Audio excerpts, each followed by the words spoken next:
Genesis 1:2. And so the whole universe was completed. By the seventh day, God finished what he had been doing and stopped working. He blessed the seventh day and set it apart as a special day, because by that day he had completed his creation and stopped working. And that is how the universe was created. The Garden of Eden. When the Lord God made the universe, there were no plants on the earth, and no seeds had sprouted, because he had not sent any rain, and there was no one to cultivate the land.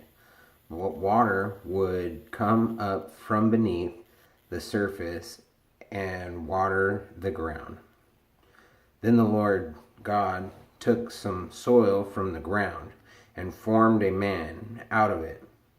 He breathed life, giving breath unto his nostrils, and the man began to live.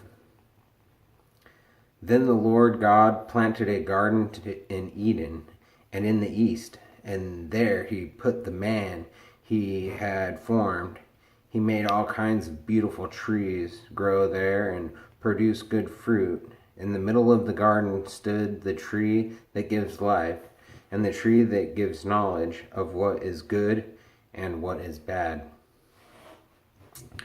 A stream flowed in Eden and watered the garden. Beyond Eden, it divided into 4 rivers. The first river is the Pishon. It flows around the country of Havilah. Pure gold is found there, and also rare perfume and precious stones. The second river is the Gihon. It flows around the country of Cush. The third river is the Tigris, which flows east of Assyria, and the fourth river is the Euphrates. Then the Lord God placed the man in the Garden of Eden to cultivate it and guard it. He also told him, "You may eat the fruit of any tree in the garden, except the tree that gives knowledge of what is good and what is bad. You must not eat the fruit of that tree. If you do, you will die the same day." Then the Lord God said, "It is not good for the man to live alone. I will make I will make a suitable companion to help him." So he took some soil from the ground and formed all the animals and all the birds. Then he brought them to the man to see what he would name them.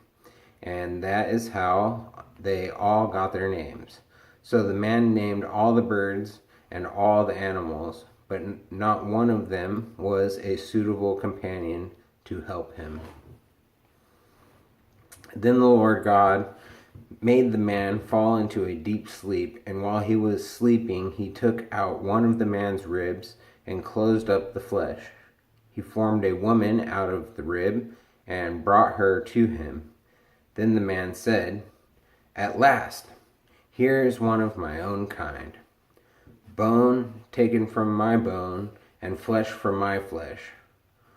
Woman is her name, because she was taken out of man." That is why a man leaves his father and mother and is united with his wife, and they became one. The man and the woman were both naked, but they were not embarrassed.